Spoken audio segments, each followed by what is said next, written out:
अस्सलामुअलैकुम, कैसे हैं? उम्मीद करता हूँ खैरियत से होंगे। अच्छा भाई, इस वक्त मैं बहरिया टाउन कराची में मौजूद हूँ। अच्छा, बहरिया टाउन कराची के हवाले से चंद अहम बातें आपसे करना चाहूंगा। वो क्या है?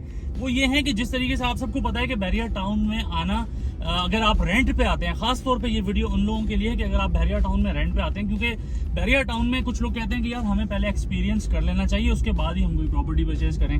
तो अगर आप रेंट पे यहाँ पे आना चाहते हो तो आप लोगों के लिए ये वीडियो है। आपने इस वीडियो को एंड तक जरूर देखना है। अच्छा, जो लोग रेंट पे आते हैं ना, तो उनको आते हुए यहाँ पे जो शुरू में ही मसाइल का सामना रहता है, तो वो पहले ही जो है वो थोड़े से बेजार नजर आते हैं कि यार ये तो बहुत ज्यादा स्ट्रिक्ट हैं, रूल्स हैं, कानून हैं, ये सारी चीजें बहुत ज्यादा स्ट्रिक्ट हैं। तो उन लोगों को मैं कुछ चीजें बताऊंगा ताकि आपको पहले से पता हो, और फिर वो लोग जो बहरिया टाउन से जाते हैं उनको भी कुछ मसाइल का सामना रहता है।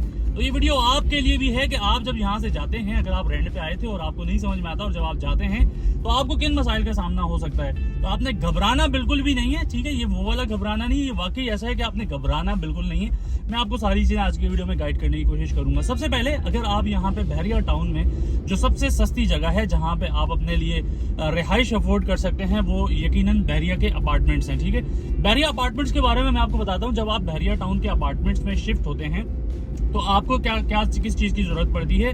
आपको एक एनओसी लेना पड़ता है। बहरिया टाउन की जो फैसिलिटेशन ऑफिस है, जो कि गैलरी के बिल्कुल साथ है, वहां से जब आप एनओसी लेते हैं तो उसके लिए क्या डॉक्यूमेंटेशन आपको रिक्वायर्ड होती है? सबसे पहले आपको पुलिस की वेरिफिकेशन रिक्वायर्ड होती है। पुलिस वेरिफिकेशन जब आप करवा लेते हैं तो फिर जो आपका एजेंट होता है वो बहरिया टाउन में जो मिडवे बी है, वहां पे जो एक वकील साहब हैं, वहां से जो आपकी डॉक्यूमेंटेशन है वो सारी की सारी तैयार करवाता है। और उसके बाद जब आपका केस सबमिट हो जाता है, खैर केस जो है वो सारा का सारा अब ऑनलाइन सबमिट होता है, वो आप खुद भी कर सकते हैं बासानी।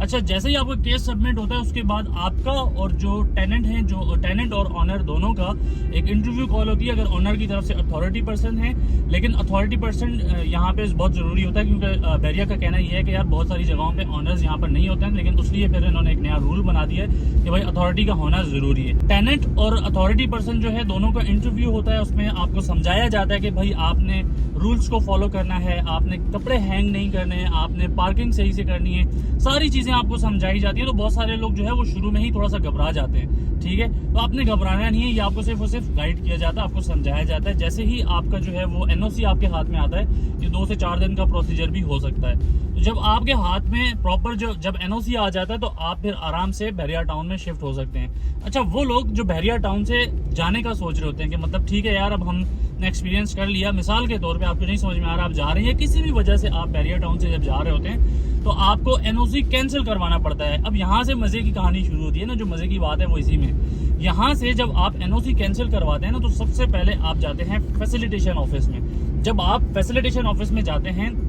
आप उनको बताते हैं कि भाई मैंने अपना एनओसी कैंसिल करवाना, मैं जा रहा हूँ। तो वो आपको बताते हैं कि ठीक है भाई, आप अथॉरिटी को लेकर आ जाएं। ठीक है, आप अथॉरिटी को लेकर आते हैं, अथॉरिटी आपके साथ खड़े होते हैं, वो आप दोनों से सवाल करते हैं, हाँ ठीक है। आपका एक फोटो सेशन होता है, आप चाबियां उनके हैंड ओवर कर रहे होते हैं, ठीक है भाई मैं हैंड ओवर कर रहा हूँ, ठीक है, ये सारे मामलात होते हैं। उसके बाद आपका जो केस है वो कैंसिलेशन, जो आपकी फाइल है, जो एनओसी है, उसको कैंसिल करके मेंटेनेंस डिपार्टमेंट में भेजा जाता है। मेंटेनेंस डिपार्टमेंट में जब आप जाते हैं तो वहां पर आपको 3 काउंटर्स पे जाना पड़ता है। पोजीशन काउंटर पे जाना पड़ता है, सिक्योरिटी काउंटर पे जाना पड़ता है, बिलिंग काउंटर पे जाना पड़ता है, इस चीज की तस्दीक करवाने के लिए कि आया आपने सारे बिल्स वगैरह क्लियर कर दिए हैं। ये टेनेंट और ऑनर दोनों के लिए बहुत अच्छा होता है। जैसे आप शहर में देखते हैं ना, या कहीं पे भी आप देखते हैं, एक मसला रहता है कि यार टेनेंट भाग जाते हैं, ठीक है, तो उन लोगों के लिए ये बहुत अच्छा है। ये सारी चीजें बहरिया टाउन का जो डिपार्टमेंट बना हुआ, वो सारी चीजें आपको क्लियर करके उसके बाद आपको बोलता है कि ठीक है, अब आप अपना सामान यहाँ से उठा सकते हैं। फिर आप, अभी कहानी खत्म नहीं हुई, यहाँ पे अभी पिक्चर बाकी है। उसके बाद आप जाते हैं अपना सामान गाड़ी में। अच्छा, साथ साथ आपको जो गाड़ी आप सामान बाहर निकालने के लिए चाहिए होती है ना, वो गाड़ी, ड्राइवर और सारी डिटेल्स भी आपको प्रोवाइड करनी पड़ती हैं। खैर, गाड़ी में आप अपना सामान लोड करते हैं, सारी चीजें हो जाती हैं। उसके बाद फिर आपको दोबारा गाड़ी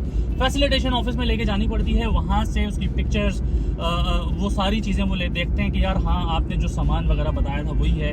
और फिर जब वो मुतमईन होते हैं, आपको एक गेट पास इशू होता है। गेट पास इशू होता है तो उसके बाद फाइनल राउंड आ जाता है और आप बहरिया टाउन को टाटा बाय बाय कह देते हैं। तो ये सारी तफसीलात हैं। बहुत सारे लोगों को नहीं पता होता कि यार ये मामला किस तरीके से होते हैं। अगर आप अपार्टमेंट लेते हैं या कुछ भी लेते हैं तो आपको जो एनओसी करवाना होता है अपार्टमेंट में। खास तौर पे मैं बताऊं, अपार्टमेंट के लिए मिडवे बी में एक बिल्डिंग है, अगर आपको ना पता हो तो आप मालूम कर सकते हैं, मैं स्क्रीन पे नंबर दे दूंगा, उनसे आप रब्ता करके वहाँ से आपको प्रॉपर गाइड किया जाएगा। जो एग्रीमेंट हो गया, फिर वो अथॉरिटी और ये सारी जो लीगल काम है वो सारा वहाँ पे आपको गाइड कर दिया जाता है। जो फीस होती है वो लेनी पड़ती है आपको वहाँ से। लेकिन अगर आप विला की एनओसी पे जाते हैं तो विला में आपको इतने मसाइल नहीं होते।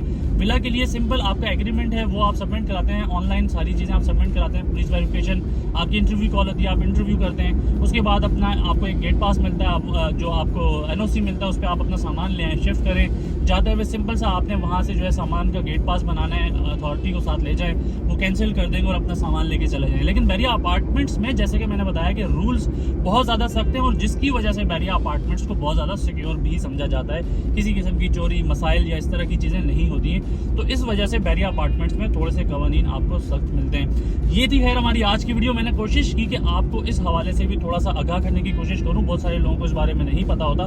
मजीद अगर आप कुछ जानना चाहते हैं तो हमारे स्क्रीन पर दिए गए नंबर्स पर रब्ता करके आप जान सकते हैं। खैर आज की वीडियो से इजाजत चाहूँगा, इंशाअल्लाह ताला एक दफ़ा फिर नेक्स्ट वीडियो में दोबारा आप सबसे मुलाकात होगी। नेक्स्ट वीडियो तक सैयद साजिद हुसैन शाह को इजाज़त दें। अल्लाह हाफिज़।